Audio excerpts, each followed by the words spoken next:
Report from Santa Fe is made possible in part by grants from the members of the National Education Association of New Mexico, an organization of professionals who believe that investing in public education is an investment in our state's economic future, and by a grant from the Healy Foundation, Taos, New Mexico. Hello, I'm Lorene Mills, and welcome to Report from Santa Fe. Our guest today is rapidly becoming an iconic New Mexico writer, Ann Hillerman. Thank you for joining us. Thank you for inviting me, Lorene, and thank you for all you do for the arts in New Mexico. I think your program is really important to all of us, writers, artists, musicians, etc. Well, thank you so much. It's true. We're so blessed in the environment we both work in. My God, where there's so many amazingly creative people doing wonderful, wonderful things. But you've been doing wonderful things. First of all, you chose your parentage very well. Tell me a little about your father, Tony Hillerman, and then some of your other journalistic things that you were doing before you started reviving his characters. Oh, I'd be glad to. So my father was Tony Hillerman. Tony is best known for the 18 Jim Chee, Joe Leaphorn mysteries that he wrote. But before that, and actually while he was writing, he taught at the University of New Mexico. He taught journalism and actually brought up a number of fine journalists who worked hard in the 70s, 80s, 90s, probably even some still around today. Yeah. He and my mom moved to Santa Fe in the 1950s, and I came with them because I was their baby girl. So I grew up partly in Santa Fe, and then in 1963, my dad got a job with the University of New Mexico. So our family moved down there. I went to high school down there and to UNM. And then I was lucky enough, when I graduated from college, the legislature was having a special 60-day session. And I was working, my degree was in journalism. I was working for one of the wire services, and they needed a hired hand for cheap. So us college kids were the perfect ones. So I did that during the session. And then the editor of the Santa Fe New Mexican had seen my work, and he hired me, and I worked for the New Mexican and then for the Albuquerque Journal for about 20 years. And then partly as I was a journalist, and then afterwards I started writing nonfiction books. And I did several nonfiction books. And then when my father died, after I got over the worst of it, missing my dad, I realized I was missing his wonderful stories too. So I decided that I would see if I could write a novel. And my first novel, Spider-Woman's Daughter, came out in 2013. I just want to, we'll come back to all three of your Bernadette Manuelito books, but one of my favorite of your nonfictions you did with your husband, Don Strell, who is a wonderful photographer. This is called Tony Hillerman's Landscape, On the Road with Chee and Leaphorn. And what you did in this, tell us what you did. And I must tell our audience, the photographs in here are stunning. They are. I wish everybody had 58-inch screens and we could just show all those photos. I had been doing some writers' workshops and an annual conference. And as part of that conference, we would ask some well-known New Mexico author to speak. And one year we asked Michael McGarrity. And Michael, of course, writes about southern New Mexico, land near the Boot Heel. And he was going to talk about the importance of place in his books. So my husband, Don Strell, said, what if I do pictures of the scenery that you write about? And so Don did that. Michael did his talk, and my father was in the audience, and he loved the idea of combining the words in the pictures. So based on his enthusiasm, Don and I got the idea that we should do a book based on the places that my dad wrote. So I read all of his 18 novels. That time, probably like everyone, the first time I read them for the story. Oh, yes. You raced through them. Right, yeah. Raced through. But this time I read them, I was looking for those wonderful descriptions where Joe Leaphorn has to pull off the side of the road because the sunset is so magnificent. Mm-hmm. He can't drive and watch it at the same time. So anyway, that book came out, and right before it came out, my father died. And so the publisher sent Don and me on a book tour, like they often do. And I would talk about that book, and then I would ask if people had any questions. And inevitably, one of the questions would be, so did your dad have any more novels about Jim Chee and Joe Leaphorn? And I'd have to say, no, he really took care of business before he died. And so then the person asking the question would look so disappointed, and he or she would say, oh, I'm going to have to go back and read all of those books again, and I felt like those characters were part of my family. So that book, although I didn't realize it at the time, really was kind of the stepping off point for me to make the transition from being a journalist and a nonfiction writer to writing mysteries. And I think what you said about place, New Mexico is actually a character. New Mexico and Indian country, Arizona, is actually a character in your father's books and in your books, too. And so one of the other things that you and your husband, Don, did, tell me about the Rhodes Scholars, and you have a map here, Tony Hillerman's Landscape Southwest Map and Guide, so that people can, it would be better to go with you, but they could strike out on their own, guided by this map. That's right. The people who did that map, actually now the University of New Mexico Press is putting out that map. Good. But when Don and I were working, it was a couple who lived out in El Dorado, mom and pop entrepreneurial business. And so we worked with them on that map. They used some of Don's photos and tried to establish the places where Dad had set his books and where most of my books were set too. So it was really a good experience for me to do that. And the Rhodes Scholar, Don and I went with them for about 3 years. They did a bus tour based on the Tony Hillerman landscape book. And that, again, was wonderful preparation for writing novels about Navajo country. Yes. Well, so your first... So you were missing your dad, grieving, of course, and then you were missing Chi and Leaphorn as favorite uncles that you'd grown up with for 30 years, you know? Yeah, that's exactly right. And so your first book, which really exploded on the literary scene, was called Spider-Woman's Daughter, and you had elevated a minor character, Bernadette Manuelito, to be the star. But I was so taken by the depth and the extent of your metaphor of Spider-Woman's daughter. The hero is a descendant of weavers, but you are a Spider-Woman's daughter because you weave a tapestry of these beloved characters and contemporary social issues and history and suspense. You carry this tradition, even though you are not a weaver of textile. You are a weaver of words. And so tell us a little about what it was like to finally step into your dad's gigantic shoes and continue giving life to these beloved characters. Well, it was both a challenge and a labor of love. When I first had the idea of continuing the series, I thought, one reason I have to do this is that Dad had this wonderful minor character who, if the series ended where with his death, would be forever trapped as kind of in basically the typical woman's role of the one who brings the coffee, the one who drives her husband around when he has a broken foot. And Dad had done a pretty good job of bringing her up through the ranks of law enforcement, but he stopped short of actually having her be a crime solver. So, and really, in retrospect, I'm glad he did because it gave me a wonderful opportunity to continue the series with basically a new character and to give it my own voice.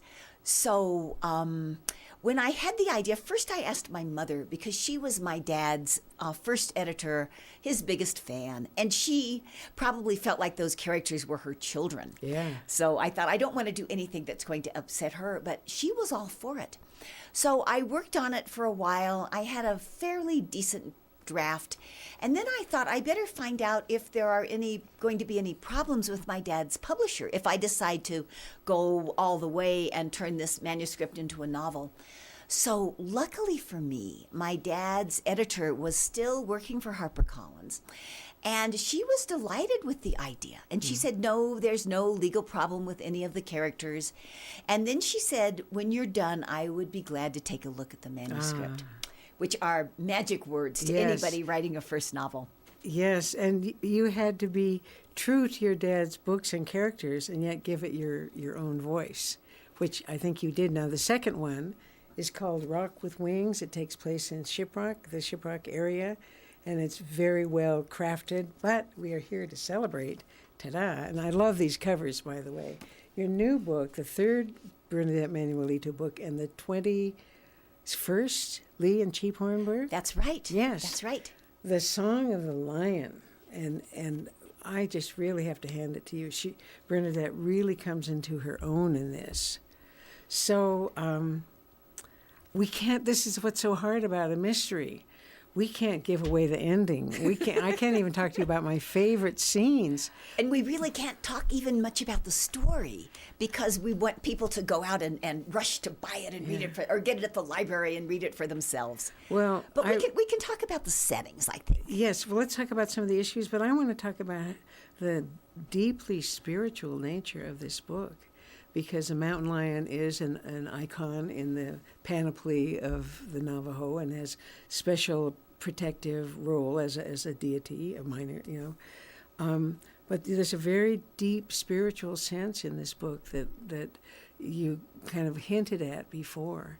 So let's talk. You draw upon contemporary issues. We'll talk about that. Your father's readers always said, but we learned so much. We learned so much about Navajo life, and we learned so much about New Mexico when we read these books. So it's a mystery, but it's also a history. And the way you treat cultural and social issues is really profound. So I don't know where to start. Let's talk about the lion. Why is there a lion in this book? Well, the basic premise of the book is a mediation to help resolve the many sticky, prickly, complicated issues around the idea that someday there might be a development at the Grand Canyon on Navajo land, sponsored, of course, by big money coming in from the outside. So the book, a lot of the action at the book takes place during a mediation. And because of that, and because of having it have to do with the Grand Canyon, I was able to bring in a lot of the tribes that live around the Grand Canyon who would be affected by development. So the Paiute, the Hopi, the Zuni, and of course the Navajo, the Wallapai, the Havasupai. So and it was really a joy to do that and to research some of their stories that have to do with the Grand Canyon. The mountain lion was one of the protectors when the holy people were setting up Deneta, the sacred land of the Navajos. The mountain lion was one of the protectors who went with one of the holy people to, I believe it was to Mount Taylor, to be a guardian. So Bernie in this book comes across a lot of tricky situations. So I didn't think this at first, but as the story developed, I guess Bernie herself told me that it would be nice for her to have a protector. So there's a tradition among the Navajo, and particularly among the Zuni, of fetishes, which kind of symbolize I guess in a way you could say they're like a St. Christopher medal, or a scapula that Catholics and other Christians might wear. So anyway, the Native people would have the symbol of this protector, and they would keep it with them to kind of remind them of the power of that animal that would be with them when they got into difficult situations. We are speaking today with Anne Hillerman about her new book, The Song of the Lion.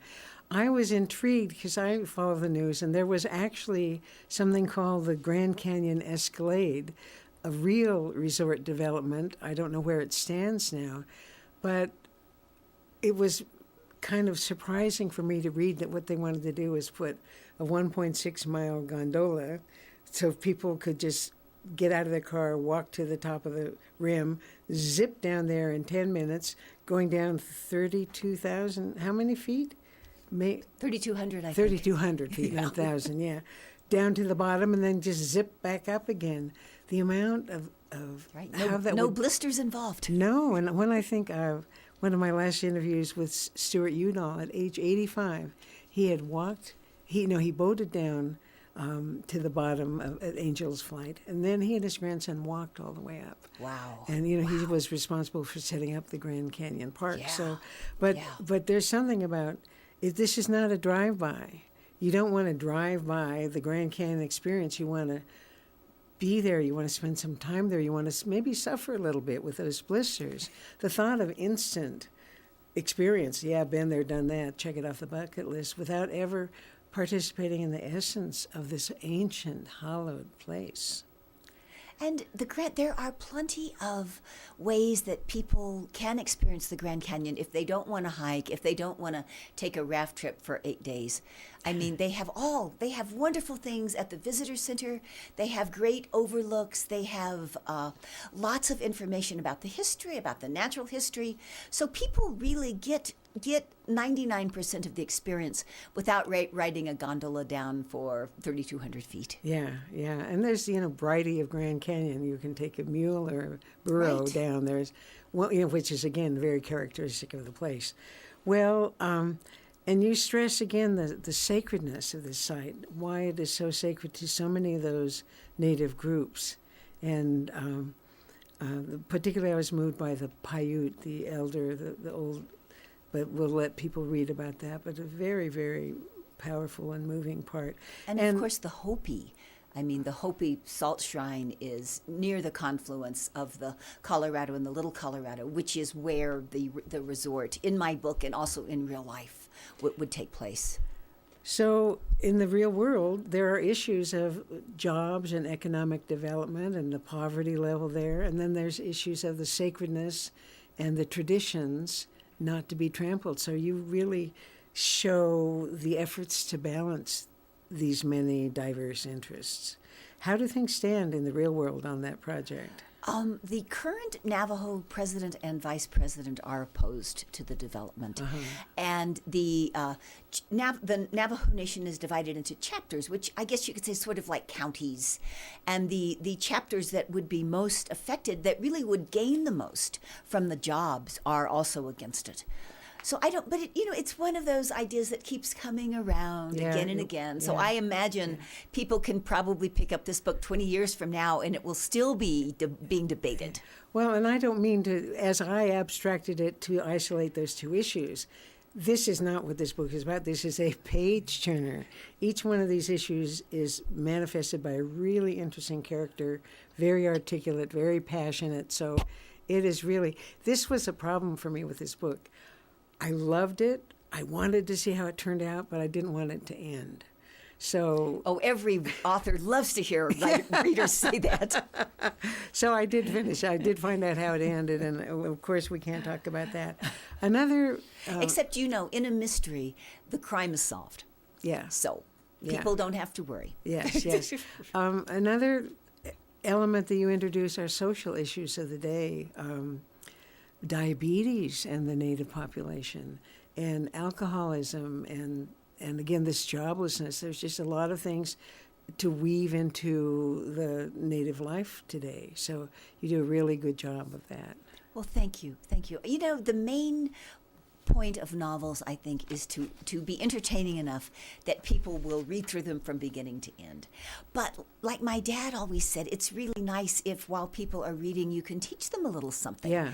And my dad's readers, when he was doing book signings, they often would come up and they would say, well, I'm not a mystery reader, but I love the way you integrate cultural materials into your stories. And so I'm hoping people will say the same with Song of the Lion.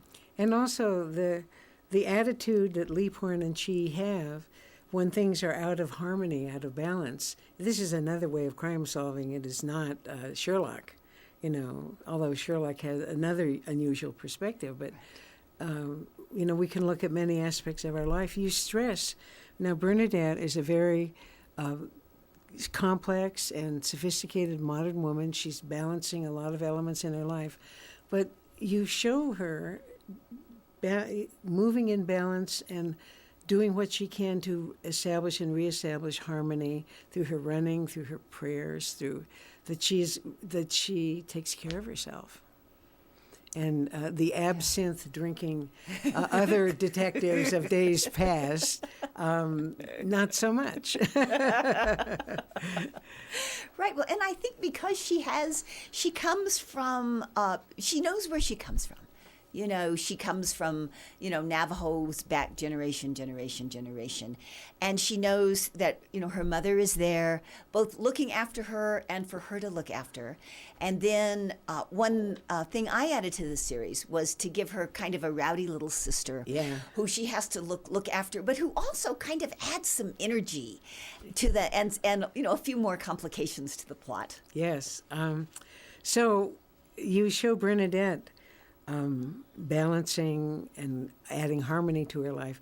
I looked at your book tour schedule. So here you've written these wonderful books, and everybody wants to talk to you, and there's book fairs and there's the book tours. How do you achieve balance with there's a lot of travel, and people always come out to see you. They love these books so much.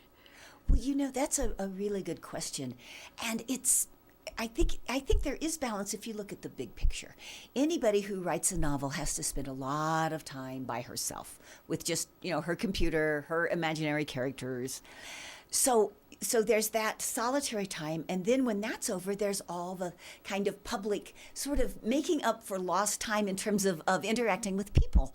So I think there is a balance, but it doesn't look like it looking at my schedule. Yeah. But in the long the big haul, picture, there really is balance. The introvert period, then the very intense extrovert period. Right. I noticed you had posted on Facebook that you had a visit with the Office of the Medical Investigator in Albuquerque, Dr. Nolte, to find out some things. So are you always thinking about the next book? There is a next book. There is a next Thank you. book. Thank Yes, you. ma'am. And actually, it's due in May. Oh. So not only am I thinking about it, I'm almost done with it. Oh, my goodness. And so I realized I had to talk to Dr. Nolte because I realized in this book I have 3 bodies, and I'm not sure which of them would be logically autopsied. And then I also wasn't sure about what if someone is poisoned, how long the poison lasts in the body, say if it's in the water or Depends if it's on in the freezing poison. situation. Yeah, and that's what Yeah. he said. And he gave me he's a wonderful guy. He gave me a lot of good ideas. Oh, good. Yeah, he should write a mystery himself. Well, maybe he will. Maybe he will. Yeah. So, are there some contemporary events that are going on that you are watching closely to see if you can appropriate them for a plot? Not at the moment, although the Navajo Nation is thinking of building a new casino, and that always makes my light bulbs go off because Yeah. there's so much potential there for corruption and abuse and scandal and people behaving badly.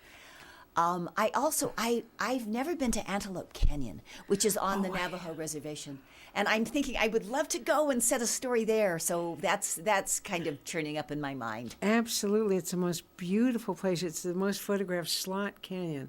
It's got compelling photographs. Oh, tell me after you go what it's Okay. like, because I would love to go there too. Well, maybe I'll get Don to take some pictures. Oh, yes, please, please. Another element that I am so grateful to you for is your dedication to libraries and the love of libraries. As a matter of fact, even immediately today, you're going to a library event where they're honoring you. But tell me about your connection to libraries, and I'm so grateful that you dedicate as much time and energy as you do to them. Well, I really would not have been a writer without libraries, because I don't think anybody can become a writer without being a reader. And when I was growing up, first of all, it was a period where there weren't a lot of inexpensive children's books available. So my mom would take me to the library every week. We would come back with a bag of books. Even before I could read on my own. And then I went to school here in Santa Fe at Loretto Academy. And often I would ride home with my father, and there would be a couple hours there between the time I got out of school and the time he was coming home. And I would go to the library, and it made me feel so grown up. And I think it taught me so much about the world that I never would have learned without access to libraries. And I think today, more than ever, libraries are so important for our democracy. Libraries have computers for people who can't afford computers. Libraries are centers for all kinds of programs that help adults learn to read, that help children feel like they're part of our society. Summer reading programs, early, kindergarten reading programs. I'm a big fan of libraries. Yes, yes. So isn't Booklist the official publication of the American Library Association? It is. You know what they said about you? They said, Manuelito, your main character, is the main character in what has become a fine legacy series. So that's a really profound compliment that now on her own and your own with these 3 books. It is adding, it's its own legacy as well as your father's. So how do you feel about it? I was thrilled when I read that, and I just feel so grateful for all of the people who loved my dad's work, who took a chance on a new kid in town, and liked Spider-Woman's Daughter, and now have told their friends. So there's like every book that comes out, there's a little more buzz. I mean, there wouldn't be writers if there weren't readers. Yeah. And I just am so thankful that back when I was first starting, that my dad set high standards, I have to say. So Oh, I my goodness. was wondering if his fans would become my fans. And Ouch. I think I have also picked up a few new fans, people who hadn't heard of my dad, who now, because when I do signings, people come up to me and they say, oh, I didn't realize that this was, like, as you said, a legacy series. So now I'm going to have to go back and read the beginning, starting in 1970. Yes, what a lovely prospect for them to read all those books. It is. It's too bad it takes so much longer to write them than it does to read them. I know, because we devour them and want more. Do you ever want to kind of do something a little different and cleanse your palate, sort of your creative palette, or maybe do a little historical piece or something to give this legacy creating a rest? Not yet. Good. Not yet. I feel like there are so many other stories and situations and so many beautiful places on the Navajo reservation that I would like to take Chi and Bernie and Joe Leaphorn to. I love to listen to music, and I love to look at visual art. And I think all of that gives the verbal part of my brain a break. So, no, I mean, if I've been writing all day, I really don't want to sit at my computer and read the news online. No, I have to say that. I no. don't want to do that. No. But I might want to watch, say, NCIS or some cop show on TV. And I'm so bad now. Things will be going along, and I'll say to Don, oh, that would never happen. Write them a little note. Improbable. Well, thank you for cleansing your mental palate by coming and being with us today. I'm so pleased with your new book. Our guest today is Ann Hillerman. We've been talking about the 3rd, Bernadette Manuelito, The Song of the Lion. Really, really, you hit your stride with this one, and so did Bernie. So thank you, Ann Hillerman, for joining us. Thank you for inviting me. It's been a wonderful conversation. It has. We'll see you for the next book. And I'm Lorene Mills. I'd like to thank you, our audience, for being with us today on Report from Santa Fe. We'll see you next week. Past archival programs of Report from Santa Fe are available at the website reportfromsantafe.com. If you have questions or comments, please email info@reportfromsantafe.com. Report from Santa Fe is made possible in part by grants from the members of the National Education Association of New Mexico, an organization of professionals who believe that investing in public education is an investment in our state's economic future, and by a grant from the Healy Foundation, Taos, New Mexico.